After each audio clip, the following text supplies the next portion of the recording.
Hello everybody. This is the video for October 28th. It's my son's 23rd birthday, so I'll have to get a hold of him later and tell him happy birthday. He's up in War Road, Minnesota. What today's lesson is about murder. Murder's not boring, okay? Murder. Now, what I've got playing in the background, I haven't muted, is the 1998 version of the Iceman video, made by the same people, but this is 6 years later, okay? This is from the Nova 1998 version. Now, here it is, six years after their first video, 6.5 years after Otzi's been found, and they still opened this video telling the story, poor guy died in a blizzard. No, he didn't. He did not die in a blizzard. He died, and then a blizzard hit his body. He was already dead. He did not freeze to death. He did not die of hypothermia. Okay, so what I've got on this video, I'm going to fast forward the Nova video and just get to a couple of the good parts, okay? On this 1998 version of the video, they retell some of the story. They tell how Spindler got the age wrong because he looked at the axe and thought it was bronze, and it really turned out to be copper. Okay, so I have a couple of highlights I need to make sure you get. Okay, Otzi's axe was pure copper. Okay, that puts him at the end of the Stone Age, the very beginning of the Copper Age. Okay, he's end of the Stone Age, when people began to figure out other materials they can make stuff with. End of the Stone Age! Exclamation point. Okay, so you need to get some math here. So that puts him at 3300 BC. Without making you go back to your old notes, here's that timeline we made before. Just draw another one, it'll be easier. And 0 was over here, and 2020, where we are now, is there. That's 2,000 years right here, okay? They thought Otzi was here. That's Bronze Age. Nope. He's back here. 3300 BC. That is 5,300 years. Approximately. 5,300 years old. Dude, that's old. I told you in class on Monday and Tuesday, older than buttons. They didn't have writing, they didn't have the wheel, they didn't have buttons. Okay? All right. Now, I'm watching the video to see what, I'm going to fast forward the part, okay? I promised you on the video today, this would be about murder. It's also about fire, okay? You're going to get to see green fire. They're going to show you how he actually made his axe, okay? Right now, the part of the video you're not watching is they're replaying how they did the carbon dating. Okay, here we go. I'm going to hit play. For millions of years.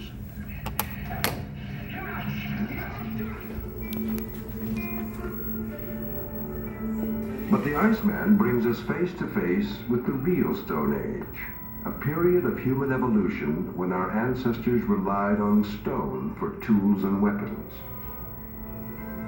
For much of the Stone Age, people subsisted by hunting and gathering.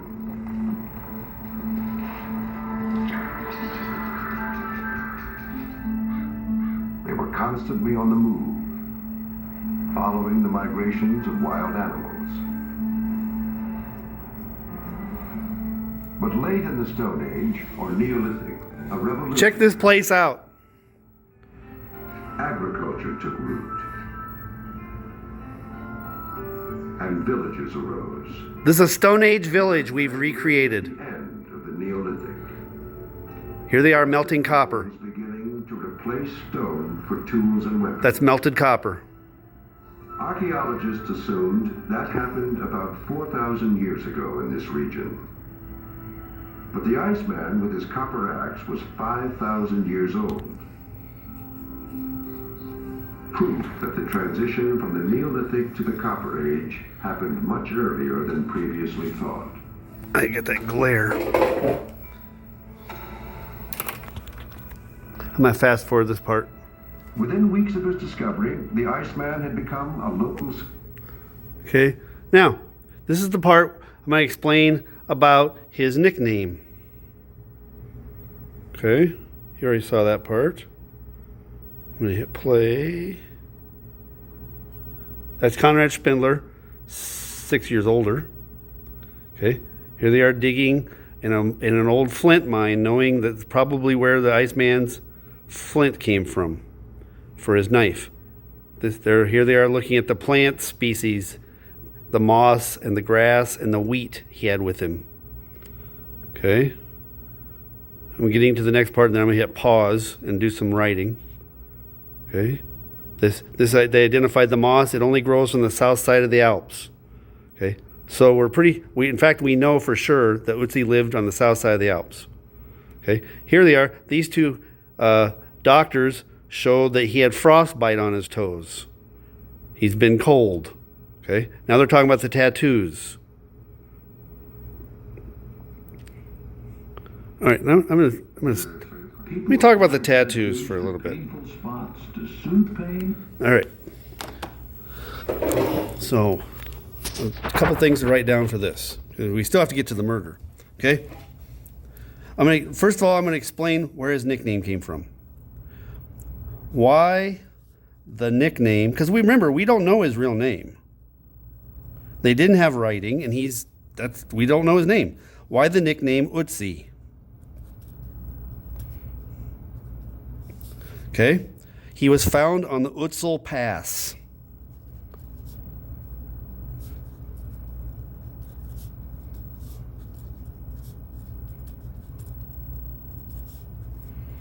All right. If somebody is trying to get across the mountains, they're not climbing mountains for the fun of it or the adventure. They're just trying to get over the mountains. You go through the passes, okay? Here is a drawing of some mountains, okay? You don't go out to the peak unless you're trying to show off or plant a flag or something. If you're just trying to get over the mountains, you go through the pass. That's where his body was found, at a pass, okay? And they just made it into a nickname, okay? If somebody's found a famous dead body here in Albert Lea and it was a male, they'd probably name him Albert. If it was a female body, they'd probably name her Leah, okay? That's all it is. That's where Otzi's nickname came from, okay? The next thing. The tattoos. Some hours we talked about this and some hours we didn't, okay? He's got marks on his body, on his knees, ankles, and back, and wrist. Tattoos. They're not decoration and they're not writing. Okay? Tattoos on knees, ankles, wrist,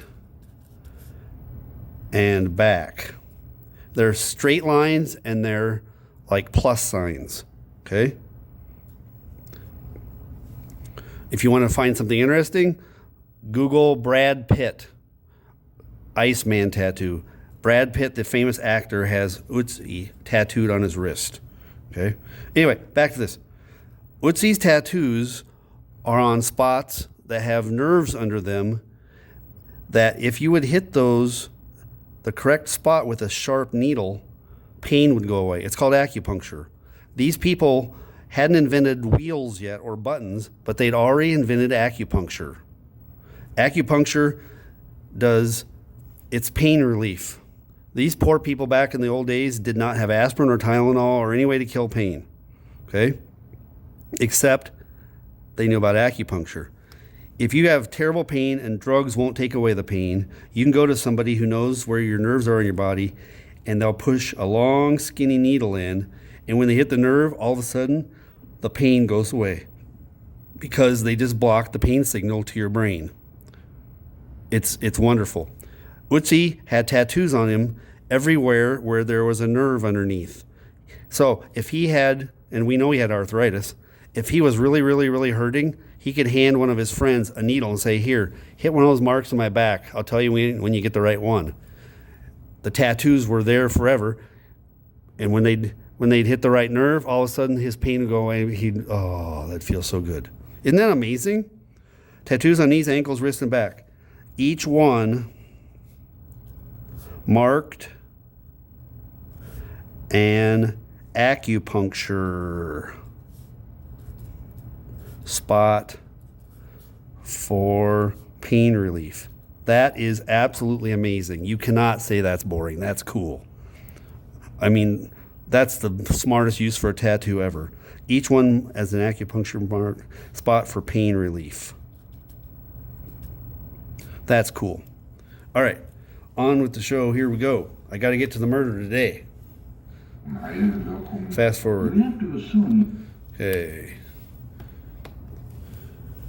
Okay, next thing. All right, here we go. This is an amazing thing. Now, one of the things we've lost out on this year is the rendezvous. Check out this place. In extreme environments, this is vital even today. Lebensnotwendig. Life in the Iceman's time is vividly. I'm going to mute this so I can talk over it. This is sort of like the rendezvous, which reenacts what it was like 150 years ago here in Minnesota. But these people get paid to live in the Stone Age, and the tourists come by and ask them questions what it's like. Okay? This guy's name is Harm Paulson. You need to remember him. He's going to help us solve the murder. Okay? He gets paid to live in the Stone Age. Okay? He would take off his modern jewelry. He'd take off his modern underwear. He would wear a breechcloth and clothes just like the Iceman. He has copies of the Iceman's bow and arrow. And during the workday, they actually get paid to make tools and live, eat, cook, just like the Iceman might have done back in the Stone Age. That person just made a stone point with the right tools. Here they are making the arrows. Okay. Now, Harm Paulson is an expert. He's one of the leading experts on Stone Age technology. He makes arrows exactly the way Otzi did. Okay. He's putting on feathers. He's using that black stuff on the arrow shaft was pine tar, and then he wraps it with some thread to hold it on. He'll show you. Okay, and it makes the arrow spiral.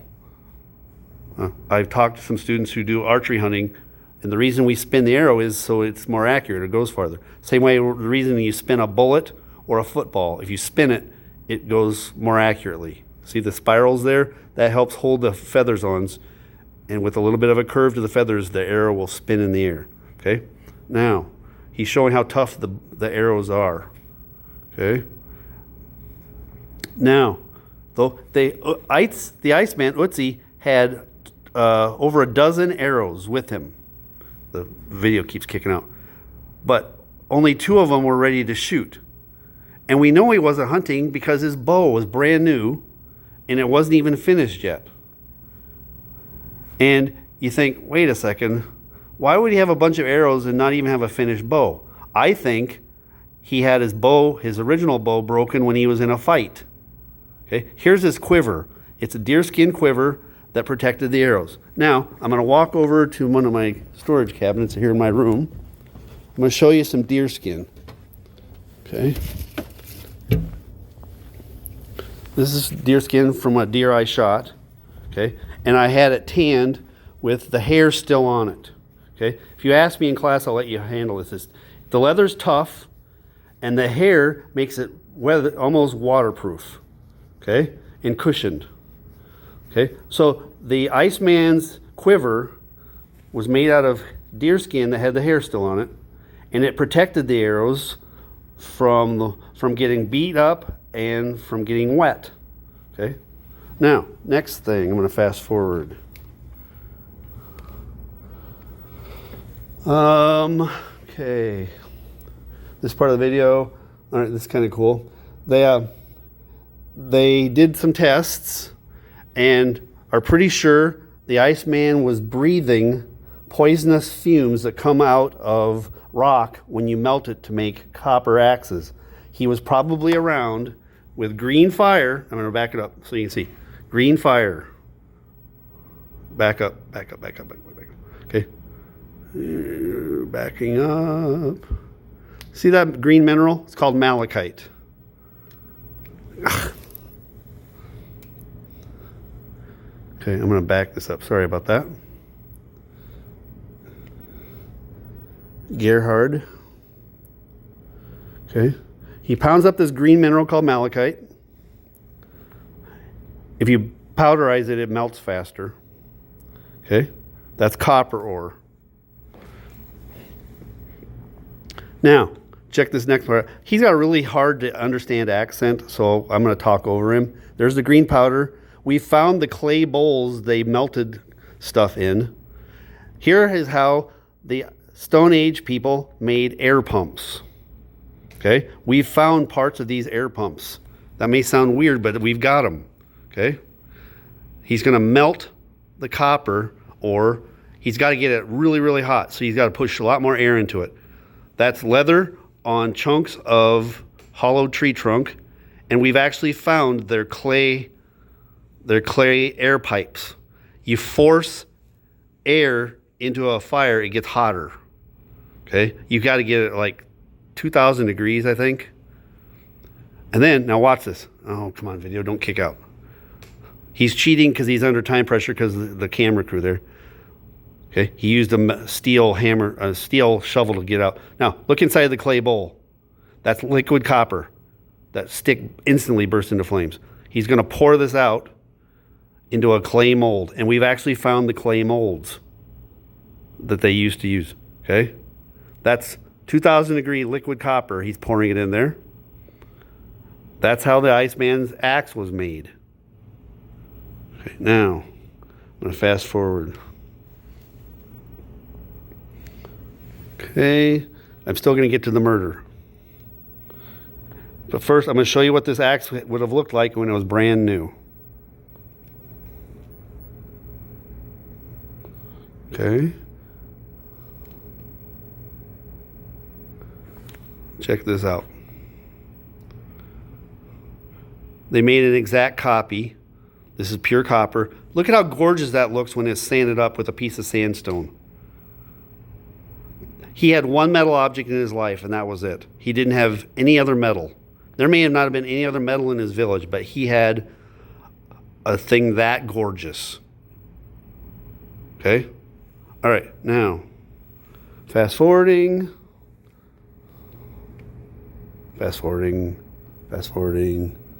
Okay, I'm already at 18 minutes.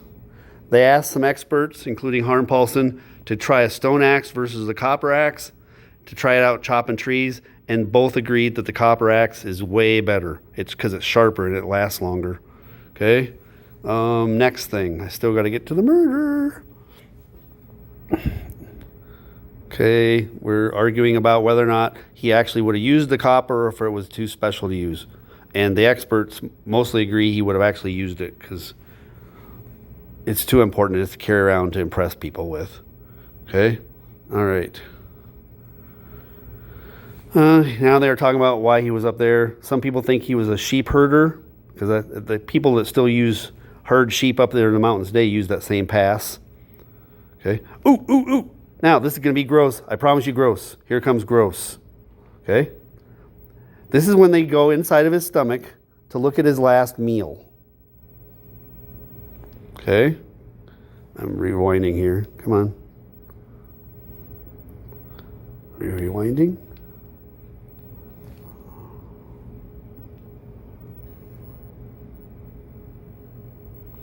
Sorry about the pauses here. All right. Now,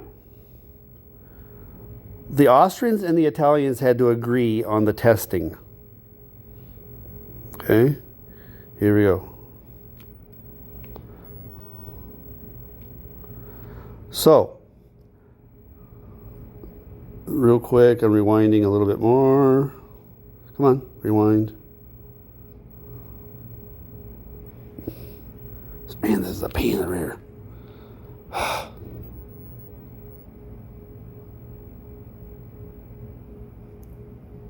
Okay. I'm going to hit pause. I'm going to hit play. Here's the test they did on his stomach. This team is making a small incision in the torso. They made a little flap. They're going to go into his stomach, and they're going to find out his last meal. This gets to the murder. Extract tiny samples from his gut.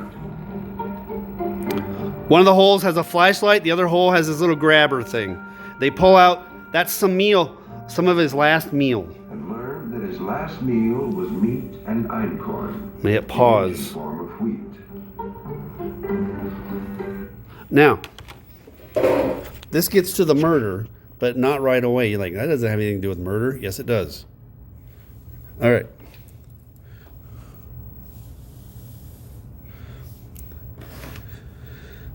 Italy agreed that Austria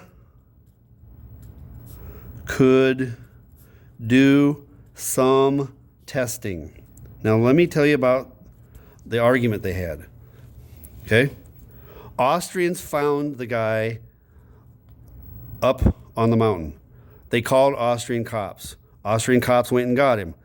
Austrian taxpayer money was spent bringing him down and looking at him. And then they found out, oops, he's Italian. The Italian said, hey, give us our multi-million-dollar dead guy. And Austria said, no, we spent good money on this guy. And they argued for a while. Eventually they agreed Italy would get him back, but Austria could have him for a little while. Okay? But anything the Austrians wanted to do to the body, Italy had to say yes or no. Okay? So Austria said, please, please, please, can we see what his last meal was? Italy said, okay, make a little flap. Don't destroy him, but we'll let you make a little flap in his skin and pull out some of his food. Okay? Italy agreed that Austria could do some testing. His last meal was only partially digested. Partially digested. This means he ate a couple of hours before he was killed. You think, well, how does that do anything to do with murder? Okay, think about it. He took the time. This is a fully cooked meal. Otzi took the time to build a fire and to cook some meat and some wheat, kind of maybe like a cracker. Okay? And he ate it, and then he went on his way, and then he got shot and killed. If he was on the run, he wouldn't have stopped and made a fire. If you're trying to hide from somebody, you're not going to make a fire and all that smoke. So we don't know what happened in his last hours, but we do know that he felt safe enough to stop and eat a meal. And then somebody finds him and kills him. Okay? That's part of the mystery. Okay? His last meal was only partially digested. Okay? It was wild goat, mountain goat, wild goat meat, and some kind of bread or cracker. I'm just going to write wheat. It was fully cooked. Okay? I'm going to hit play. Now, I'm already at 23 minutes. Good grief. Okay, hit play. But research. Okay, now, other medical tests showed that he was fighting an infection. That we're pretty sure that's why he had the poison mushrooms used as an antibiotic. Okay, I'm at the end of this video, and I'm going to show you some security they took with him when they got ready to give him back to Italy. Okay, now, I don't know if you've ever watched any action movies with like bank robbery or whatever. Okay, or if somebody's trying to transport something super valuable and they're worried about it getting stolen. Okay, this is the day, I'm hitting play. This is the day that Austria gave the Iceman back to Italy. But it didn't stop. You wait. Come on. Okay. They pack him in ice. Look at the security. Look for the people that are all nervous that have machine guns. Helicopter escort. 1998, Austria turned the body. 2 identical freezer trucks. Why would you need 2 trucks for one guy? In keeping with his celebrity, the Iceman had an armored truck and military... Look at the nervous. ...for his final trip over... That guy looks real twitchy, and he's got an automatic weapon. Look at the guard. Now get ready to read some German. There's another machine gun. The Iceman's long journey finally ended in the north... Look at the sign on the side of the building. Just a few miles from where scientists think he once lived. Der Mann aus der Eis. Waited years for the Iceman to come home. This is when they brought the body into his brand new museum. Special museum. There's Iceman wine. And gave him a hero's welcome. And it is here, in this museum, that the Iceman has found his final resting place. Here's what they think he looked like. There's the grass cape. And there he is in the freezer. Climate-controlled freezer. He will be preserved. All right, because I'm going to get this wrapped up. 26 minutes already. Okay? Now, this is setting you up perfectly for the murder investigation in the next video. Okay? His last meal. Okay, so why would you need two identical trucks, freezer trucks, for one little guy? They had a decoy truck. They were worried about somebody stealing the Iceman. He's worth millions of dollars. If they could kidnap him, so to speak, they could hold him for ransom. Give us $10 million or we let him thaw. No! Okay? So there was a $12 million museum built for him. That's why Italy said, Austria, you keep him for a while. They took him a while to get the money and to build the museum. Okay? So Italy built a $12 million museum for Otzi. The sign out in the front says, Der Mann aus der Eis. The man out of the ice. Italy built a $12 million museum for Otzi. Okay? Now, I've set you up for the murder. You need to know about Harm Paulson, the guy with the bow and arrow. Okay? They're going to use him and some other experts to talk about how Otzi was killed. Okay, I'm at 27 minutes.